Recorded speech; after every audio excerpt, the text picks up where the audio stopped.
Dinner ಪಾಲಿಟಿಕ್ಸ್ಗೆ hot spot ಆಯಿತು ಆ ಬೆಳಗಾವಿ ಕುಂದಾನಗರಿಯಲ್ಲಿ. ಈಗ ಡಿನ್ನರ್ ಪಾಲಿಟಿಕ್ಸ್ ಬಹಳ ದೊಡ್ಡ ಪ್ರಮಾಣದಲ್ಲಿ ಸದ್ದು ಮಾಡ್ತಾ ಇದೆ.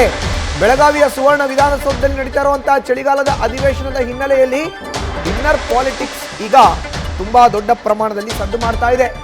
ಮೊದಲನೇದಾಗಿ ಕಳೆದ 2 ದಿನಗಳ ಹಿಂದೆ ಮಾಜಿ ಶಾಸಕ ಫಿರೋಜ್ ಸೇಠ್ ಅವರ ನಿವಾಸದಲ್ಲಿ ಸಿಎಂ ಆಪ್ತ ಬಣದ ಸಚಿವರುಗಳು ಶಾಸಕರುಗಳು ಡಿನ್ನರ್ ಮೀಟಿಂಗ್ಗೋಸ್ಕರ ಸೇರಿದ್ರೆ, ನಿನ್ನೆ ಡಿ.ಕೆ. ಶಿವಕುಮಾರ್ ಬಣದ ಸಚಿವರುಗಳು ಶಾಸಕರುಗಳು ಡಿನ್ನರ್ ಪಾಲಿಟಿಕ್ಸ್ ಮಾಡಿದ್ದಾರೆ. ಅಂದರೆ ಒಂದು ಕಡೆ ಭೋಜನ ಕೂಟಕ್ಕೆ ಸೇರಿದ್ದಾರೆ. ಬೆಳಗಾವಿಯ ಹೊರವಲಯದಲ್ಲಿ ಇರೋ ಅಂಥ ಒಂದು ಪ್ರದೇಶದಲ್ಲಿ ಡಿನ್ನರ್ ಪಾಲಿಟಿಕ್ಸ್ಗೆ ಸೇರಿದ್ದಾರೆ. ನೋಡ್ತಾ ಇದೀವಿ, ಅದರ ವಿಜುವಲ್ಸ್ ನ್ಯೂಸ್ ಫಸ್ಟ್ಗೆ ಲಭ್ಯ ಆಗಿದೆ. ಡಿ.ಕೆ. ಶಿವಕುಮಾರ್ ಬಣ ನಿನ್ನೆ ರಾತ್ರಿ ತಮ್ಮ ಆಪ್ತರನ್ನ ಕರೆಸಿಕೊಂಡು ಒಂದು ಸಮಾಲೋಚನೆಯನ್ನ ಮಾಡಿದೆ.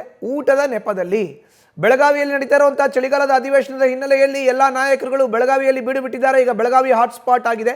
ಅದರಲ್ಲೂ ಯಾತಕ್ಕೆ? ಡಿನ್ನರ್ ಪಾಲಿಟಿಕ್ಸ್ಗೆ. ಈತ ಬೆಳಗಾವಿ ಅಧಿವೇಶನ, ಇನ್ನೊಂದು ಕಡೆ ಡಿನ್ನರ್ ಮೀಟಿಂಗ್. ಸಿಎಂ ಆಪ್ತರ ಡಿನ್ನರ್ ಸಭೆಗೆ ಡಿ.ಕೆ. ಆಪ್ತರು ಕೌಂಟರ್ನ ಕೊಟ್ಟಿದ್ದಾರೆ.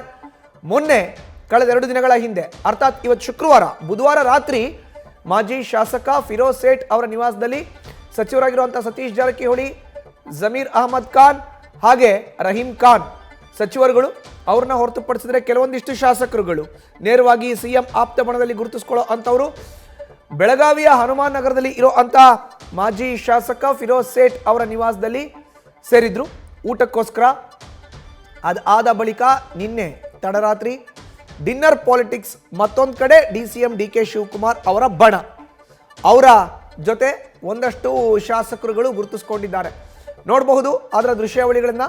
ಈಗ ಡಿನ್ನರ್ ಮೀಟಿಂಗ್ನಲ್ಲಿ 2 ಬಣಗಳು ಕೂಡ ಭಾಗಿಯಾಗಿದೆ. ಒಂದು ಬಣ ಡಿನ್ನರ್ ಮೀಟಿಂಗ್ ಮಾಡಿದೆ ಅಂತ ಇನ್ನೊಂದು ಬಣ ಕೌಂಟರ್ ಕೊಡ್ತಾ ಇದೆ. ಹೆಚ್ಚಿನ ಮಾಹಿತಿ ನೀಡ್ತಾರೆ ನಮ್ಮ ಪ್ರತಿನಿಧಿ ಹರೀಶ್ ನೇರ ಸಂಪರ್ಕಕ್ಕೆ ಜಾಯ್ನ್ ಆಗಿದ್ದಾರೆ. ಹರೀಶ್, ಈಗ ಬೆಳಗಾವಿ ಹಾಟ್ ಸ್ಪಾಟ್ ಆಯಿತು ಡಿನ್ನರ್ ಮೀಟಿಂಗ್ಗೆ. ಒಂದಾದ ಮೇಲೆ ಒಂದು ಡಿನ್ನರ್ ಮೀಟಿಂಗ್ ನಡೀತಾನೆ ಇದೆ. ಮಧುಸೂದನ್, ಬಹಳ ಮುಖ್ಯವಾಗಿರುವಂತದ್ದು ಬೆಳಗಾವಿ ಅಧಿವೇಶನದ ಸಂದರ್ಭದಲ್ಲಿ ಡಿನ್ನರ್ ಪಾಲಿಟಿಕ್ಸ್ ಈಗ ಭರ್ಜರಿಯಾಗಿ ನಡೀತಿದೆ.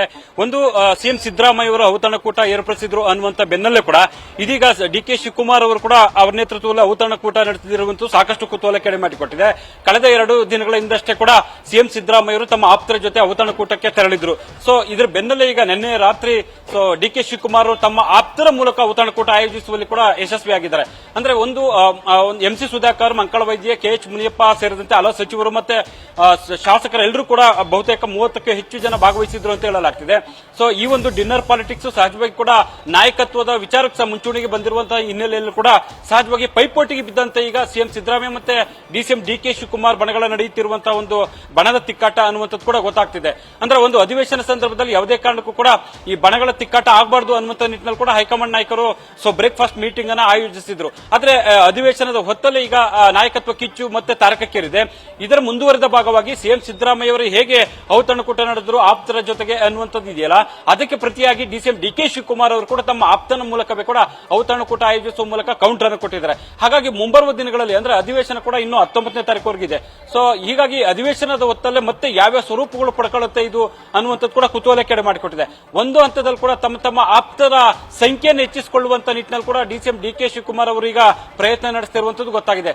ಹಾಗಾಗಿ ಕೂಡ ಔತಣಕೂಟ ನಡೆಸಿ 30ಕ್ಕೂ ಹೆಚ್ಚು ಸಚಿವರು ಶಾಸಕರು ಭಾಗಿಯಾಗುವಂತೆ ಈಗ ನೋಡಿಕೊಂಡಿದ್ದಾರೆ. ಅದೆಲ್ಲದಕ್ಕೂ ಮೂಲ ಕಾರಣಕರ್ತರಾಗಿರುವಂತದ್ದು ಕೂಡ ಡಿ.ಕೆ. ಶಿವಕುಮಾರ್ ಅವರ ಸಹೋದರ ಮಾಜಿ ಸಂಸದ ಡಿ.ಕೆ. ಸುರೇಶ್ ಅನ್ನುವಂಥದ್ದು ಕೂಡ ಈಗ ಗೊತ್ತಾಗ್ತಿದೆ. ಒಂದು ಅವರು ನೇರವಾಗಿ ಅವರೇ ಕೂಡ ಬೆಳಗಾವಿಗೆ ಆಗಮಿಸಿ ಎಲ್ಲ ರೀತಿಯಲ್ಲಿ ಕೂಡ ಸಿದ್ಧತೆಯನ್ನು ಅವರೇ ನಡೆಸಿದ್ರು.